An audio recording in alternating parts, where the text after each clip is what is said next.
time, staying strong. Need to move on to be what I want. I'll keep dreaming on. Gandang araw mga kamanugang. Andito ulit tayo sa bukid. Update tayo dito sa trabaho natin dito. Medyo napabayaan natin. Kasi halos isang buwan nag-uulan. Halos buong December umuulan. Ngayon lang ulit kami nakapunta dito. January na pagkatapos ng bagong taon. Update ko sa inyo yung minarkot ko nung nakaraan. Ito. Pinapatubo ko. Para makapagtanim tayo ng panibagong mga kalamansi. Ito meron pa dito. Ano na, tinubuan na naman ng maraming damo. Ang kapal na naman ng damo dahil sa tuloy-tuloy na ulan. Ang bilis tumubo ng mga damo.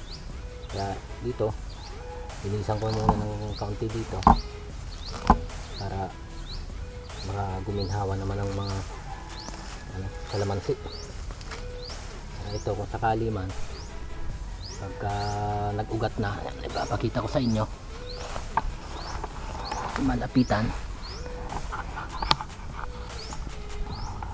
Ayan minarkot natin. Pag lumabas na ang ugat dito, lumabas na yung mga ugat nya, pwede na natin yan ilipat ng tanim. Puputulin dito sa baba. Ayan. Tapos itatanim natin dyan sa mga bakante pa. Mayroon pa dito ayan pangatlo narot natin. Yan tubo na yan. Mayroon pa dito dalawa. Ayan, mga madamo na nga ulit yan.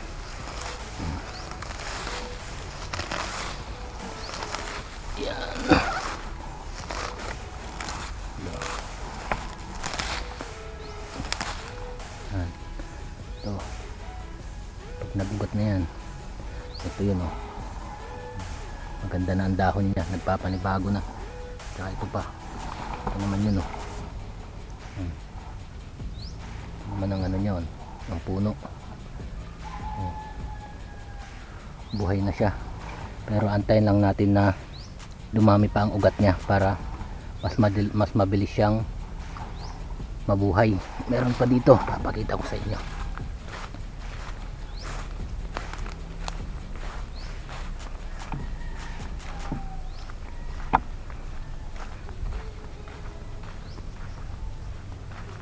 Ayan, meron pa isa dito. Ayan ito may bunga na nga yan may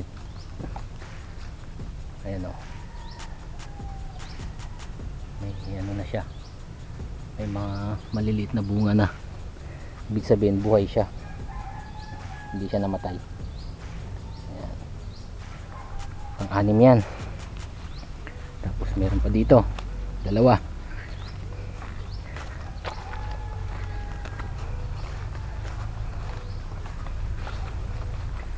Ayan dalawa. Buhay na rin yan. May mga bunga na rin yan doon.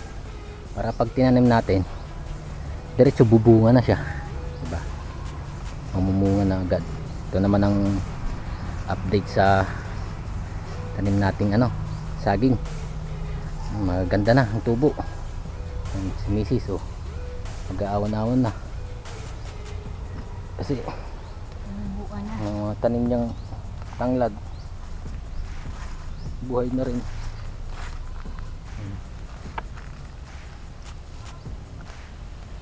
Maganda na ang tubo, kaso ng damo na naman. Ayun maganda na mga tanglad niya. Tanglad naman yung saging natin. Hindi pa nadadagdagan dahil sa tuloy-tuloy na ulan. Yun yung huling hinukay ko, hindi ko na ituloy. Pero unti-unti papa-improve natin yan. Ayan, puro damo na ulit. Pero di bale yung mga gantong tumubo, madali na yan tanggalin kaysa yung mga luma na, matitigas na. Ayan.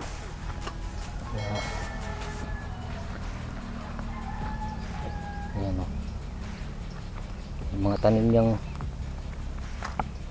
ano dito, kalabasa hindi tumubo, nabulok kasi dire-diretso ang ulan, wala siyang tumubo kahit isa dito yung kalabasang tinanim. Ang mga tumubo lang yung tawag dito, may Tagalog yung kalamismis o kaya yung ano, sigarilyas. Yan, sigarilyas. Yan lang mga tumubo. Naglalagyan niya na ng akyatan. Sigarilyas. Yan lang ang mga tumubo. Marami din tumubo na sigarilyas. Oh. Yan. Ito mataas na, oh. Oh, sigarilyas. Yan. Ngayon lang ulit kami nakapunta dito sa tuloy-tuloy na ulan. Grabe. Ano na, ang kapal na naman ng damo, kaya parang magpapanibago ulit na naman kami ng trabaho. Linis na naman. Yan. Ngayon nga, oh, ang panahon, grabe, ngayon maya nag-uulan. Tuloy ko lang ng kaunti dito sa ano, para hindi matabunan ng damo. Yan. Tapos lipat tayo dun sa kabila pag nalinisan na natin ang paligid. Okay, itutuloy ko muna ang paglilinis ng damo dito para makahinga-hinga naman, hindi matabunan ng damo ang tanim natin, pinapatubo natin para hindi siya mahirapang mabuhay. Update ko kayo pag ano, pag nagkaugat na yan, pag ililipat ko na, i-update ko sa inyo. Kaya pagka bago ka lang sa channel ko, mag-subscribe ka na, pinutin mo ang notification bell para updated ka sa susunod na update ng mga itatanim namin dito.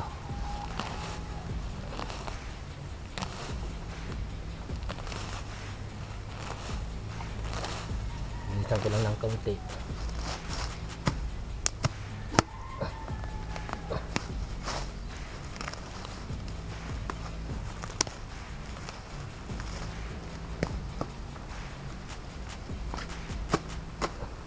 Walong piraso pa lang yan na markot ko dito, pero dadagdagan ko pa yan para makapadami tayo ng kalamansi.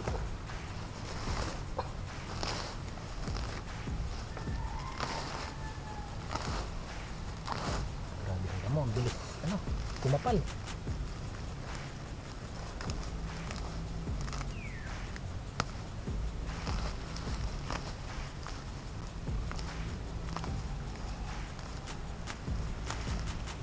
Halos isang buwan hindi kami nakapunta dito sa tuloy-tuloy na ulan.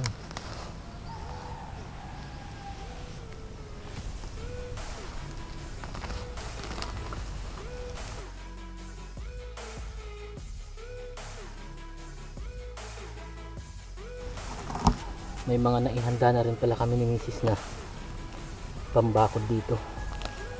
Sisimulan na namin yung bakuran, palibot. Kasi hindi nga lang talaga umpisahan magtrabaho dahil sa dire-diretsong ulan.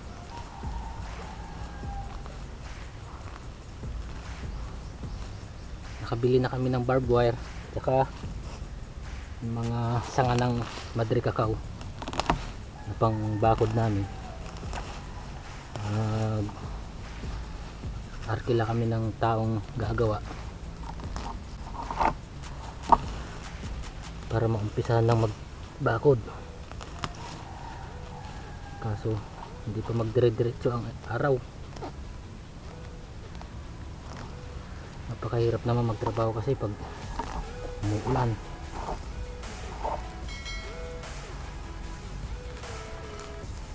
Sana sa mga susunod na linggo dire-diretso na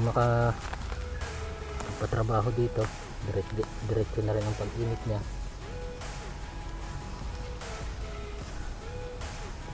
Para kapag paumpisa na tayong magpabakod dito.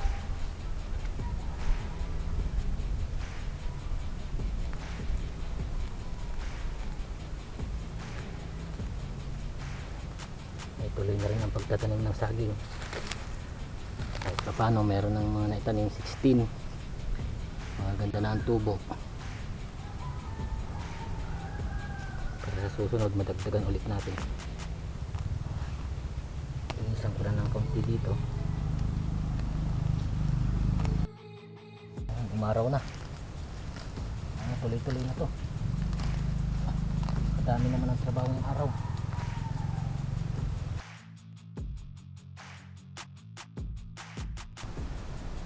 Yan ang dalawa ko. Diba? Ganda na tignan pagka nalinisan. Itong mga to, mga sumusunod na tumutubo na yan. Pag naggulang na yan, imamarkot ko ulit yan kagaya nito.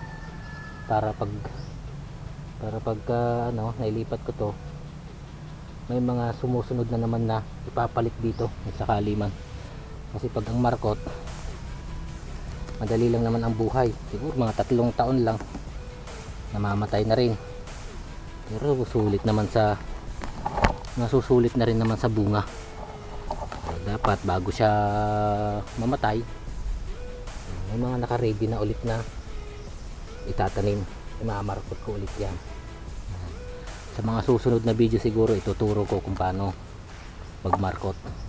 Kasi hindi naman ako ganun kaligit na farmer. Try ko lang to tinry ko lang to kung makakapatubo talaga ako sa pagmamarkot.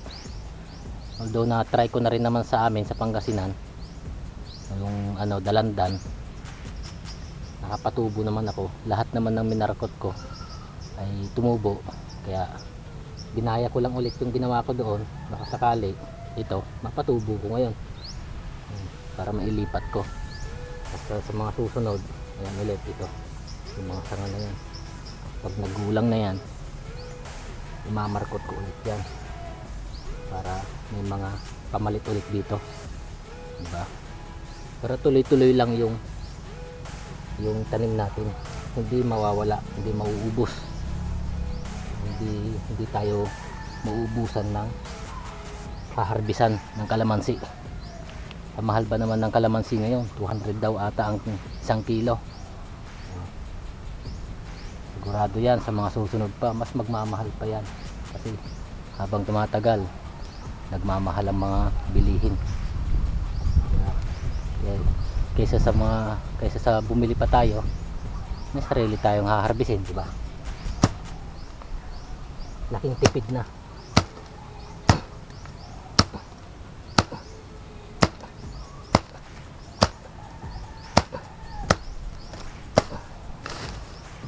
Kabila naman ako. Dali lang naman bunutin ang damo kasi malambot ang lupa.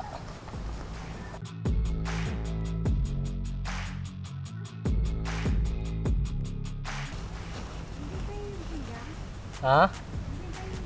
Oo. Yung mabigat. Bakit? Oo. Nililinisan ko paligid dito. Saan na lang ang lilipat din mamaya pag nalinisan ko dito.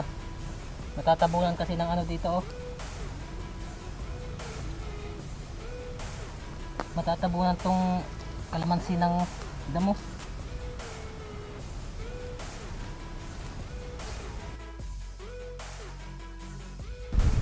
Yan, oh, kumulimlim na naman, guys.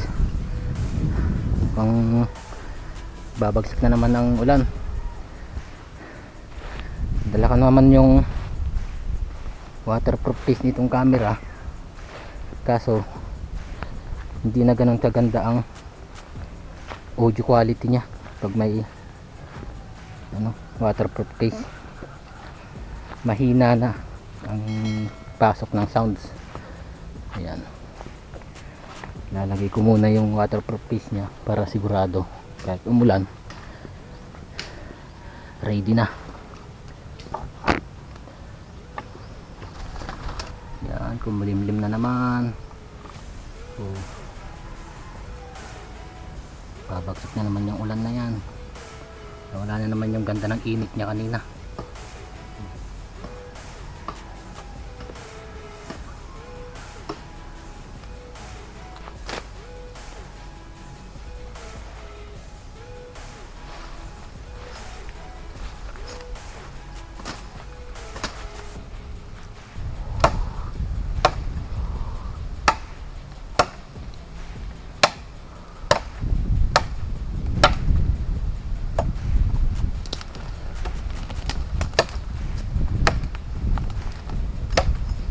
Huwag pa ganyan.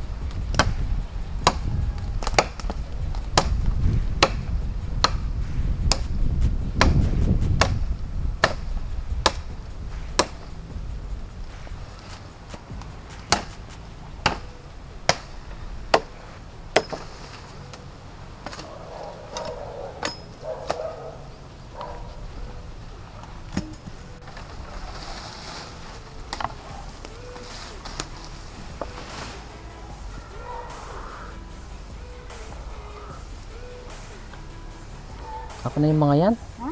Ako na. Ang malalaki. Oo, baka masugat ka pa. Basta tama na yan. Balak mo na ito. Ano na? Ito o, putulin ko na. Para Saan? mabagsak. Putulin saan? Ito. Wag! Alalagariin ko yan. Hindi mo maano yan. Hindi mo matataga yan. Yeah. Ay, sus. Mapakatigas niyan.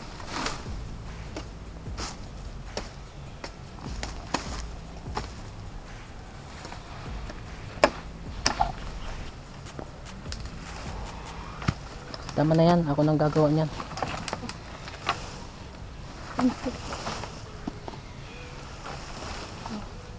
Kasi baka kunin yan. Sabihin. Gagawin ko yan. Tatanim ko na yung ano. Oo, magtanim ka na lang. Ako na magpuputol-putol dyan. Mga tanim ng gabi, oh. Maganda na.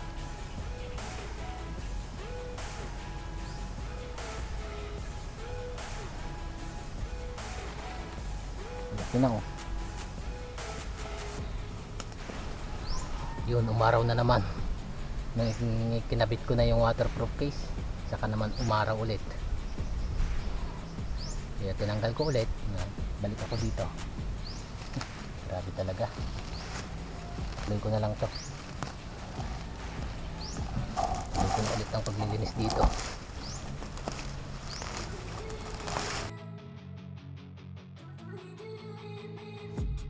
I've been dreaming on in my head like I've seen it. A life worth living is a life with meaning. Do what I love till my heart stops beating. Okay. Okay na. Tama naman muna dito. Ayan, nalinisan ng paligid. Ayan. Ayan. Ayan. Linis ng paligid. Iginhawa na yan. Ayan. Ang linis ng paligid. Tama na muna dito sa parte na to. Ilipat naman ako sa kabilang puno para malinisan din ang paligid. At least dito giginhawan na rin ng kalamansi na yan. Okay. Para umusbong pa ng umusbong. Mayroon tayong imarkot sa susunod.